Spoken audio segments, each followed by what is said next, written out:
ሰላም መድፈኞቹ እንዴት ናችሁ? ሁሉ ሰላም እንዴት ይዟችኋል? ዛሬ አርሰናልን በተመለከተ አንዳንድ መረጃዎችን ይዤ መጥቻለሁ። በተለይ ጉዳትን በተመለከተ ኖኒ ማዱዌኬና ፔሮ ሂንካፔ ጉዳት ጋር እየተያያዙ ነው የሚገኙትኝ። እስኪ የእውነት ነው ወይ የሚለውን አብረን መረጃዎችን በማሰስ እናየዋለን ማለት ነው። ከዛ ውጭ ግን ብዙ ተጫዋቾች በርካታ የሚባሉ ተጫዋቾች የአርሰናል ተጫዋቾች ማለት ነው ከአገር ግዴታቸው ወደ ኢንግላንድ ተመልሰዋል፣ ወደ ለንደን ማለት ነውና ይህንን ነገርም ብዙ ሰው እየወቀሰው ይገኛል። የእውነት አርሰናል እየሰሩት ያሉት ነገር ያስጠይቃል ወይ የሚለውን እናያለን። ለምንድን ነው እንደዚህ አርሰናል ላይ ሲደርስ ብዙ ተንታኞች ቅሬታ የሚያቀርቡት የሚለውን ማለት ነውና በተለይ እነ ስኮልስ ዛሬም ወጥተው ሪ ያሉ ነው የሚገኙት። ለምንድን ነው አርሰናል የኔ ያክል ተጫዋች እንደዚህ ወደ ክለብ እንዲመለሱ ያደረገው የሚለውን ማለት ነው። እና ከጉዳት እንጀምራለን። በተለይ ዝውውርም አለ። በነገራችን ላይ ዝውውርም እንነካለን። በተለይ እነ ገብርኤል ጄሱስን የተመለከተ ማለት ነው። ምክንያቱም አዲስ የወጡ መረጃዎች ስላሉ ማለት ነው። አብራችሁኝ ሆኑ ነው የምላችሁ። ሌትስ ጎ።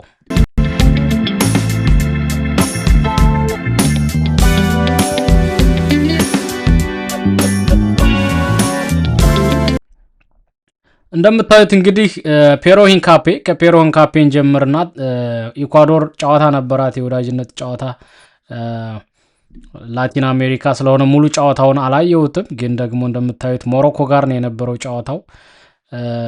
እያነከሰ ነው የወጣው። በጣም አሳሳቢ ነው የሚመስለው የሂንካፔ እያነከሰ ነው የወጣው። ምናልባትም ሚኬል አርቴታ አስመስለህ ውጣ ብሎት ሊሆን ይችላል፣ ወይንም የእውነትም ተጎድቶ ሊሆን ይችላል።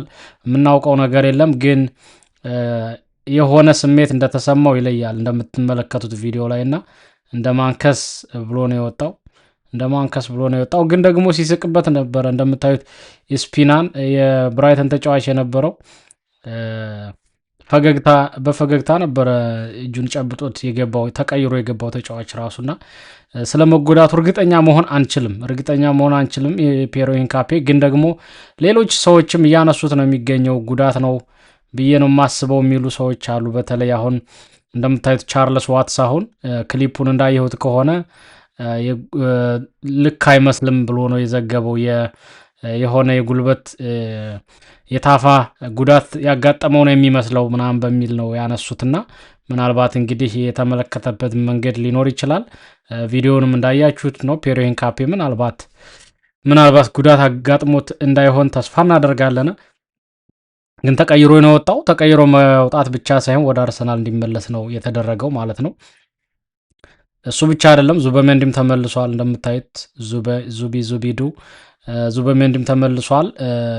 የስፔን ብሔራዊ ቡድን ይህንን ማስታወቂያ ነው ያስቀመጡት በኦፊሻል ገጻቸው። እንግዲህ ከግራ ጉልበቱ ቁርጭምጭሚቱ አካባቢ ጉልበቱ ላይ ማለት ነው ምቾት አልተሰማውም እና ለዛ ነው የሚሄደው አሰስ እንዲደረግ ወይንም እንደገና እንዲመረመር በሚል ነው የላኩት ማለት ነው። ይሄ የዙበሜንዲ ግን እንደዚህ አይነት ወሬዎች የተለመዱ ናቸው፣ የሆነ ተጫዋች ወደ ክለቡ ሲመለስ ማለት ነው። ግን የሚገርማችሁ የክለቦች አርሰናል እንዲመለሱ ያደርጋቸዋል ቢባል እንኳ አገሩ የዙበሜንዲ ተጠቃሚ ለመሆን ከፈለገ አሁን ላይ ጉዳት ከሚገጥመው እንደውም ረፍት አድርጎ ለክለቡ ተጫውቶ ቀጣይ ዋናው ዓለም ዋንጫ ላይ በሙሉ ጤና ቢመለስላቸው ይሻላል ብዬ አስባለሁ። አሁን የማዶኬ ጉዳት አሁን ለኢንግላንድም ጥቅም የለውም። ቢያንስ ለ3 ሳምንት ለ4 ሳምንት ወጣ ቢባል እንኳ ያደርግና ሁለቱም አካሎች ተጎዱ ማለት ነው። ኢንግላንድ ብሔራዊ ቡድንም ተጎዳ ማለት። ስለዚህ ወደ አርሰናል ወደ ክለቡ መመለሳቸው ለብሔራዊ ቡድኑም ጥቅም አለው ብዬ ነው የማምነው እኔ። እና ዙበሜንዲም ተመልሷል። እሱ ብቻ አይደለም፣ ብዙ ተጫዋቾች ተመልሰዋል። ደክላን ራይስ እና ቡካዮ ሳካም ከዛ በፊት ተመልሰዋል። ቶትንሃምም ደግሞ ኢጎር ቱዶርን አባረዋል።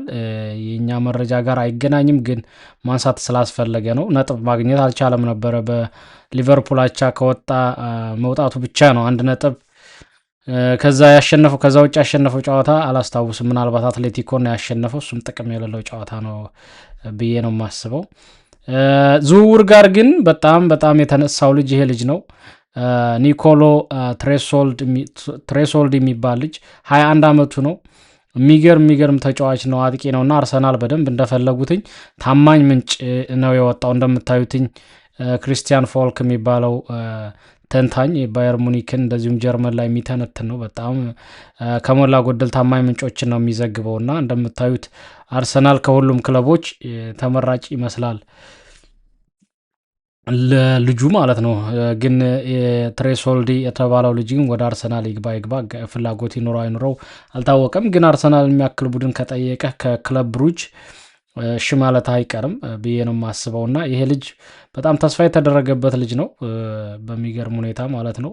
የጎል ብዛቱም በየሁለት ጨዋታው ጎል እንደሚያስገባ ነው የተነገረለት ክለብ ብሩጅ እና ይሄ ነው እንግዲህ። ከዛ ውጭ ግን ጉዳት አሰልጣኞች ለምን እንዳይሄዱ የሚፈልጉበት አንደኛው የፔፕ ጋርዲዮላ ባርሴሎና እያለ እንግዲህ እንደምታዩትኝ አሌክስ ሳንቼዝ ቺሊ ጋራ 90 ደቂቃ ተጫውቶ ነበር አትጫወት እየተባለና ከዛ እሱ 90 ደቂቃ ተጫውቶ እንደተመለሰ በባርሳ ጨዋታ አገረሸበትና ተጎዳ። ከዛ ፔፕ ጋርዲዮላ ያው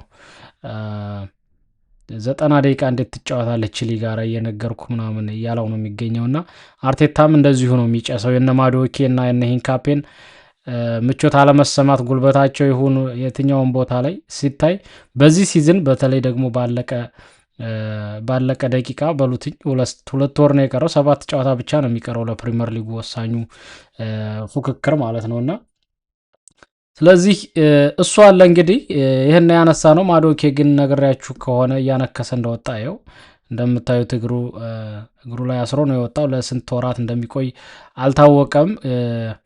ማዶኬ እሱ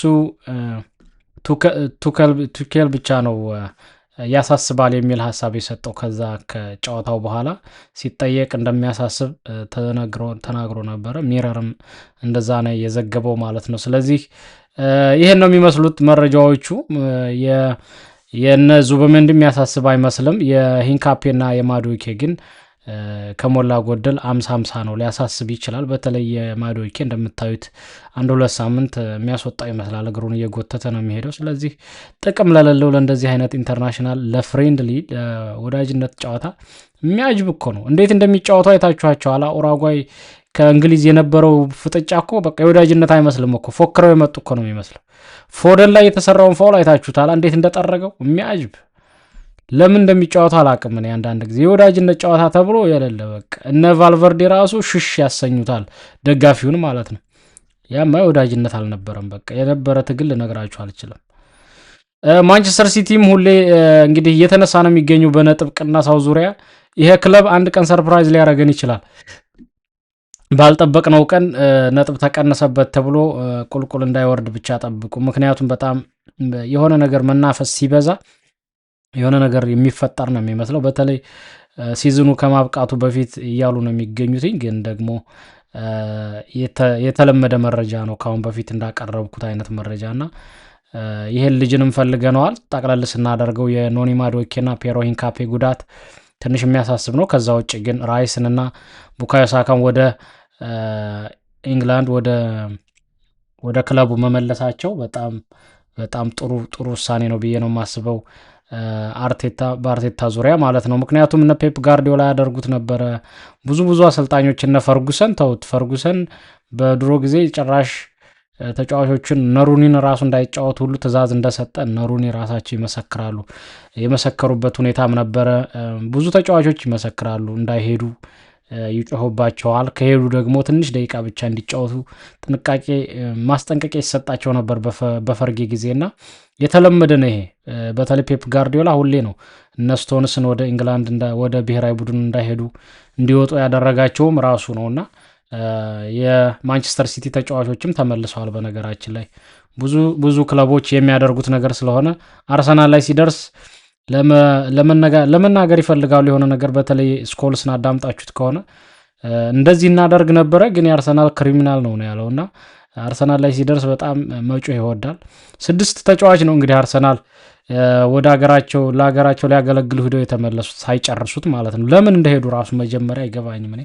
በተለይ ማዶኬና ሂንካፔ ቀርቶባቸው ቢሆን ብዬ ነው የማስበው። ምክንያቱም የተወሰነ ምቾት የተሰማቸው አይመስሉም ጉዳቱ ጋርና ይህን ለማለት ነው ዛሬ መረጃዎቹ እንግዲህ ያደረስኳችሁ። ይመቸን። በሌላ መረጃ ከች እንላለን ማለት ነው። ከሞኒ ገነርስ